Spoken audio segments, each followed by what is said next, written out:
بما ان احنا في مصر يبقى ما ينفعش ان احنا ما ناكلش الاكله الشعبيه اللي بياكلها المصريين، وهي ايه؟ الكشري. قررنا كده النهارده نعمل حاجه مختلفه، جبنا من اشهر محلين كشري هنا في مصر وهو كشري ابو طارق كشري تحرير. هنجرب من هنا وهنجرب من هنا ونشوف اي واحد فيهم الاحسن طعم فيهم. يلا بينا. بالنسبة للأسعار، كشري أبو طارق العلبة الوسط ب 28 جنيه والتوصيل بس ب 22 جنيه، وكشري التحرير العلبة اللارج 38 والتوصيل ب 9 جنيه. طيب يلا. هنا بيجي صلصه لكل اوردر، جارليك صوص دقة وشطه لو حد عايز شطه، واكسترا بصل محمر. كل طلب بيجي معاه الحاجات دي. الباكجينج ظريف. ده الحجم واو بتاع كتير الكبير. بالنسبة لكشري أبو طارق هاي الصلصة وهي الدقة والشطة دي. كمان بجيب معها شطة، ومعلقه طبعا. وعلبة الكشري بتجي هاي الوسط، دي الوسط. هاي حجمها. فالفرق بين كشري التحرير هاي العلبة اللارج وكشري أبو طارق هاي العلبة الوسط.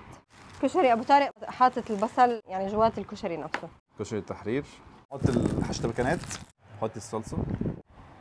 الله الصلصة سخنة. يا سلام. حط البصل. بسم الله الرحمن الرحيم. طب حركها هيك. الله صار لي زمان ما أكلت كشري. السلام. وانا كمان. ليمون وثوم تحط طيب. بس فيها شوية سبايسي. طيب بالدقه. دقه ما تقولش دقه.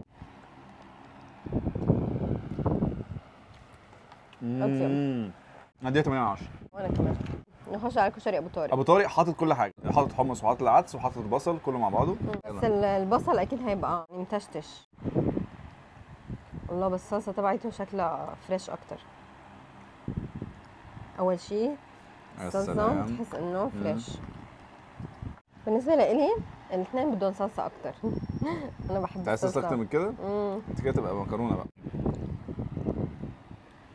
تحية أحلى. خلينا ندوق تاني. هما الاثنين حلوين. أنا حاسة بفليفر بهاد أكتر. بجد؟ يمكن علشان الصلصة. صح؟ لا مش عارف أحكم. نحن لازم نحكم. طب طارق يكسب. طارق يكسب معانا؟ ايه؟ الصلصة مبين إنه هي طازة أكتر من كشري التحرير.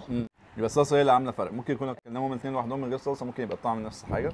الاثنين طعمهم حلو، ما فيش خلاف في النقطه ديت. وكده ابو طارق يكسب معانا. ابو طارق احلى من كشري التحرير كطعم.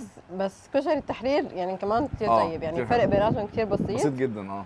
والاثنين بشهوا. كم تقييمك بقى هنا وهنا؟ يعني اذا بدي اقيم كشري التحرير 8 10 8 ونص. ايه بس التحرير كباكجينج وهيك احلى، بس كطعم كشري ابو طارق احسن. وكسعر اعتقد نفس الاثنين كثير متقربين من بعض. فالاثنين ياخدوا معانا يا سلام. اول مره تشوفونا هي رنا وهو علي. لو الفيديو عجبكم لايك وشير وسبسكرايب. قولوا لنا لو حابين نجرب حاجات تانية مختلفة، نعمل برضو مقارنة بين حاجتين برضو مختلفتين انتوا عارفينهم، حاجات حلوة جربتوها قولوا لنا عليها في التعليقات تحت عشان نروح احنا كمان. ونشوفكم ان شاء الله فيديو جديد. مع السلامة.